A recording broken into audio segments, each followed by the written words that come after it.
Hey everyone, welcome back to another weekly reading update. It's been again a really satisfying reading week.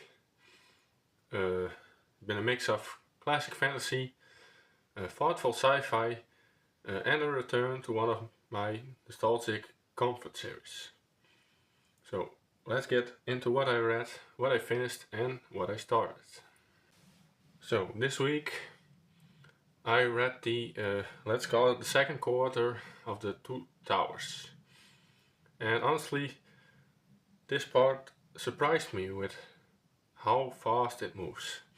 People always complain that Tolkien is slow and overly detailed, but here the story really kicks into gear. There's a lot happening, and the pacing feels much higher than I remembered. What I enjoyed most is how much momentum there is. The characters are constantly on the move, the tension keeps building, and you get these bursts of action that makes the chapters fly by. It never feels like you're stuck waiting for something to happen. There's always another thread, another twist, and another moment that pushes the story forward. Tolkien still gives you those nice bits of atmosphere and world building, but it doesn't overshadow the adventure. Instead, it kind of enhances it. You feel the danger in the landscape, the urgency in the characters, and it all adds up to this really engaging stretch of the book. And it's been genuinely fun to read. I sit down planning to read just a little, and then suddenly I'm 20 pages deeper because the story just pulls you along. This section reminded me that Tolkien can write with real speed and energy. It's not all slow, quiet wandering. And getting to this point has made me even more excited to keep going. I also read and finished Speaker for the Dead. And the more I sit with it, the more impressed I am by how different it actually is from Ender's Game, while still feeling like a natural continuation. What struck me most about the book is how quiet it is, in a good way. It's reflective, much more emotional driven, and very focused on understanding rather than conflict. It's sci-fi, but it's not. It's not about the space battles. It's about culture, empathy, grief, and what it means to tell the truth about someone's life. It definitely surprised me, especially after not really loving the first book, because this one has a completely different tone.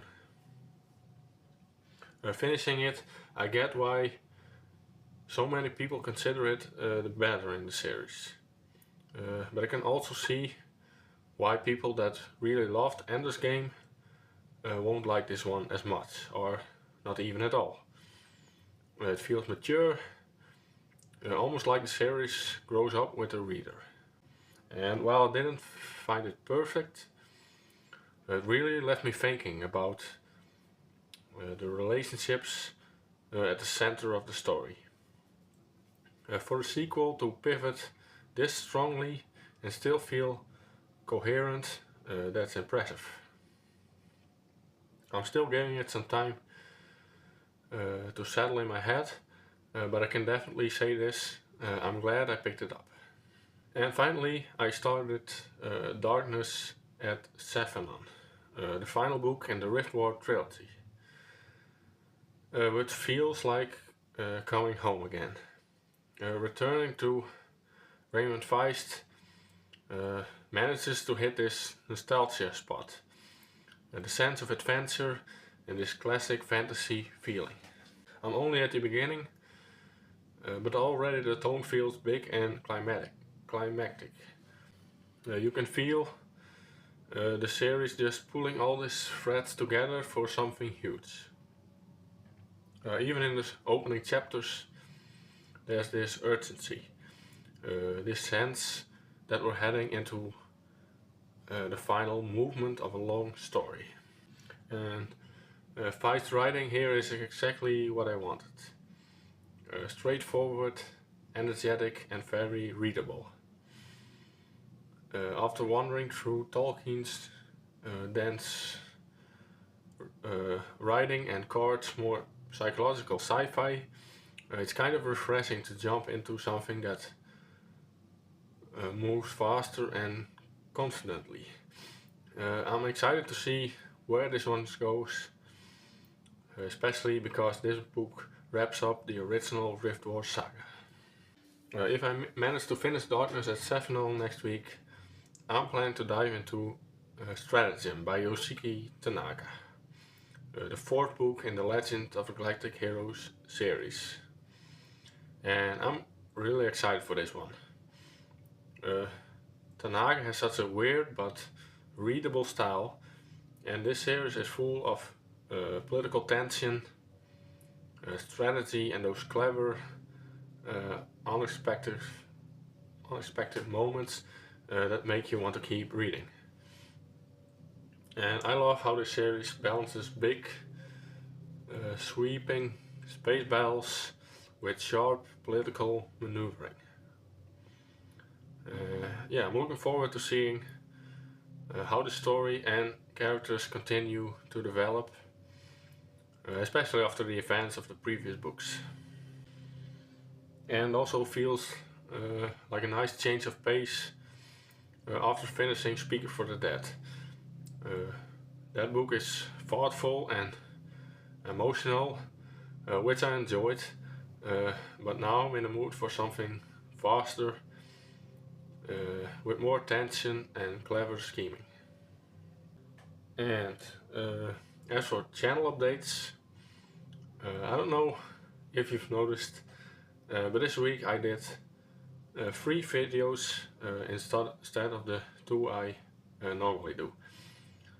And I hope you enjoyed it, because I don't plan on doing it again. I kind of underestimated how much extra work it was to do an extra video. So I will continue with 2 each week going forward. But the reason for this extra video was because I got tagged a few times. So I wanted to do some tag videos and not completely ignore them. So the first video I did this week was the house at tag video, a video about cricket, which leads to some fun and interesting conversations about reading. It was a lot of fun to do. And the other one was about the series I want to focus on next year. The ones I'm currently reading, and some new ones I want to give a try.